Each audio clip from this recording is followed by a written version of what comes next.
முதலாளி, lorry driver, கிளீனர்கள் வரப்பில் அவங்க சுமந்து வரக்கூடிய கஷ்டம், தவறி தண்ணிக்குள்ளே விழுகிறது, அந்த தண்ணியிலேயே சுமந்து காலில் என்னுடைய கதையில் அந்த பிள்ளைகளுக்கு சேத்து புண்ணு வந்திருக்கும். அந்த சேத்து புண்ணில் அந்த நீர்க்குறைஞ்சி முள் குத்தி அதனால் அழுகிறது, வில்லையை தொலைக்கிறது, வில்லை இதெல்லாம் கொடுப்பாங்க. இந்த மாதிரியான சம்பவங்கள் எல்லாத்தையுமே நான் அதில் பதிவு பண்ணியிருப்பேன். அது எல்லாமே இந்த திரைக்கதையில் பதிவாகிருக்குது.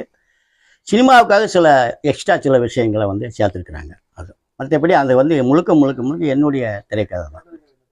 சரியானது. நான் எனக்கு நம்ம பக்கத்தில் இந்த கர்ஷகாட்டு பிரதேசத்தில் வாழை பயிர் விடுவது ரொம்ப கம்மி. என்னுடைய உடன் பிறந்த தம்பியும் என்னுடைய அம்மாவுடன் பிறந்த தாய் மாமனாரும் சம்பந்தம் பண்ணியிருக்கிற ஊர் இப்பொழுது திரைப்படம் எடுத்திருக்கக்கூடிய புளியங்குளம் ஊர் பக்கத்தில் உள்ள பொன்னங்குறிச்சி, ஸ்ரீவைகுண்டம் பக்கத்தில் உள்ள ஊர்.